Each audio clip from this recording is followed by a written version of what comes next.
আবারও নজর রাখবো ভাঙড়ের দিকে। ভোটের আগে ভাঙড়ে বাড়ছে উত্তেজনার পারদ। নির্বাচনের একদিন আগে ভাঙড়ে বোমাবাজি, পঞ্চায়েত সদস্য সহ বেশ কয়েকজন আহত, গুরুতর আহত অবস্থায় 5 জনকে এসএসকেএমে নিয়ে যাওয়া হয়। তৃণমূল নেতাকর্মীদের লক্ষ্য করে বোমাবাজির অভিযোগ।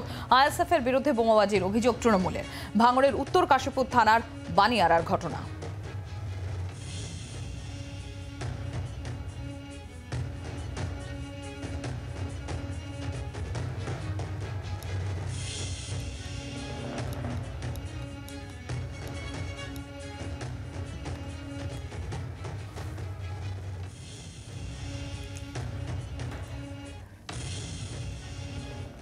ভিত্তিহীন অভিযোগ। আমি ওখানকার স্থানীয় যারা লোক আছে তাদের কাছে আমি খবরটা নিলাম, জানতে পারলাম যে সন্ধ্যা থেকে তৃণমূল দুষ্কৃতী বাহিনীরা তারা তাণ্ডব চালাচ্ছিল, ওখানে বাড়ি বাড়ি গিয়ে হুমকি দিচ্ছিল এবং ওখানে যে এখানটাতে বোম ব্লাস্ট হয়েছে ওই জায়গাতে ওরা 2-3টে বোম মারে। সেই বোমই ওদের ব্লাস্ট হয়ে ওদের মধ্যে ওদের নিজেদেরই আঘাত হয়েছে, সেটা এখন আইএসএফের উপরে চাপিয়ে দিচ্ছে। এটাই হলো তৃণমূলের কালচার। ওরা মিথ্যে কথা বলে। আমাদের ছেলেরা নাকি থানায়ও ফোন করেছিল, যতটুকু খবর পেলাম। তারপরেও শুনলাম আমাদের একজন কর্মীকে অ্যারেস্ট করেছে, 12 কয়েকজনের নামে কেস হয়েছে। আমি প্রশাসনের কাছে আবেদন করব এটা নিরপেক্ষ তদন্ত করার জন্য। আমি ইলেকশনের দিন ভাঙড়ে উপস্থিত থাকবো এবং আমরা প্রত্যেকে দেখবো যে ভাঙড়ের শান্তিকে নষ্ট করার চেষ্টা করছে সিপিএমের মারমাধব, বিজেপির দাঙ্গাবাজরাও বা আইএসএফের উন্মাদরাও। যারা ভর্তি আছে তারা কেমন আছে? 4 জনের বেশি আছে, প্রায় 10 জন, মানে শিশু রয়েছেন, মহিলারা রয়েছেন এবং তার সঙ্গে এখানে 5 জন এসেছেন। তাদের ভয়াবহ অবস্থা, বোমাবাজি করে তাদেরকে মানে প্রাণে মেরে দেওয়ার ষড়যন্ত্র বেসিক্যালি। একজন আইএসএফ এর কর্মীর বাড়ি থেকে পুলিশ 12 রাউন্ড 12টা বোম উদ্ধার করেছে এবং সারা রাত ধরে বোমা চালিয়েছে। এই সন্ত্রাসের রাজত্ব কায়েম করতে চাইছে ভাঙড়ে। এখন আমাদের কাছে প্রাথমিক ব্যাপার হচ্ছে আমাদের যারা কর্মী তাদের পাশে থাকা, সেই জন্যই রাত 1টার সময় আমাদের ব্যক্তি আমাদের বাড়িতে চলে আসছে। আমরা সবাই আমরা এই নিয়ে আরো বিস্তারিত জানবো। আমরা কথা বলবো, আমাদের প্রতিনিধি অয়ন ঘোষাল রয়েছেন আমাদের সঙ্গে, সরাসরি চলে যাবো অয়নের কাছে। অয়ন, রাত পোহালেই ভাঙড়ে ভোট গ্রহণ এবং তার আগে আবার নতুন করে উত্তপ্ত ভাঙড়।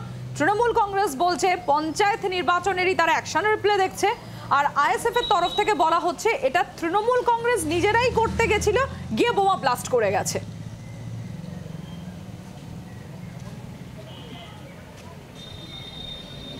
নিঃসন্দেহে এবং অন্যতম এপিসেন্টার যে কোনো নির্বাচনে, তা সে পঞ্চায়েত হোক, বিধানসভা হোক, লোকসভা হোক, সবসময় ভাঙড় থেকেছে অতীতে। তবে এবার একটা বড় ফারাক, সেটা হচ্ছে ভাঙড় আর রাজ্য পুলিশের অধীনে নেই, ভাঙড় এই মুহূর্তে কলকাতা পুলিশের অধীনে। অতএব কলকাতা পুলিশের অধীনে এবং কেন্দ্রীয় বাহিনীর নজিরবিহীন নিশ্চিদ্র নিরাপত্তার নজরদারিতে আগামীকাল ভোট পড়বে, অর্থাৎ সকাল 7টা থেকে বিকেল 5টা পর্যন্ত ভাঙড়ের পরিস্থিতি ঠিক কী থাকে সেদিকে রাজনৈতিক মহলের নজর রয়েছে।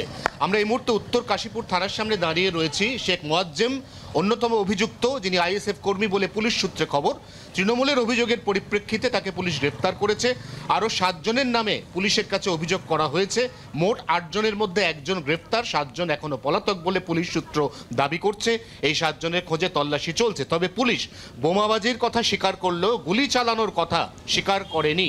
পুলিশের বক্তব্য, কোনো গুলি চলেনি এবং সেক্ষেত্রে কলকাতা পুলিশের অধীনে থাকা ভাঙড় অর্থাৎ যাদবপুর লোকসভা কেন্দ্রের এই অন্যতম গুরুত্বপূর্ণ এবং সব সময় বিভিন্ন কারণে খবরের শিরোনামে থাকা এপিসেন্টার ভাঙড়, আগামীকাল সেখানে ঠিক কী পরিস্থিতি দাঁড়ায় সেদিকে একদিকে যেমন রাজনৈতিক মহল নজর রাখছে, অবশ্যই পুলিশের নজর রয়েছে।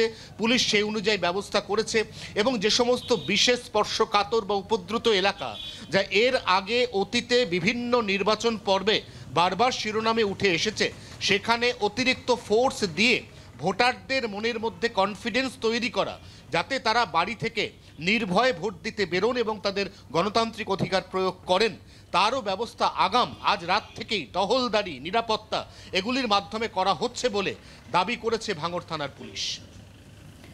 ধন্যবাদ অয়ন। আমরা কথা বলছিলাম, আমাদের প্রতিনিধি অয়ন ঘোষাল সরাসরি ছিলেন আমাদের সঙ্গে।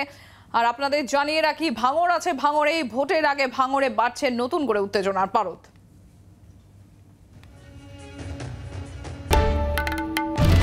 বাংলার আওয়াজ, বাঙালির আবেগ, জি 24 ঘন্টা।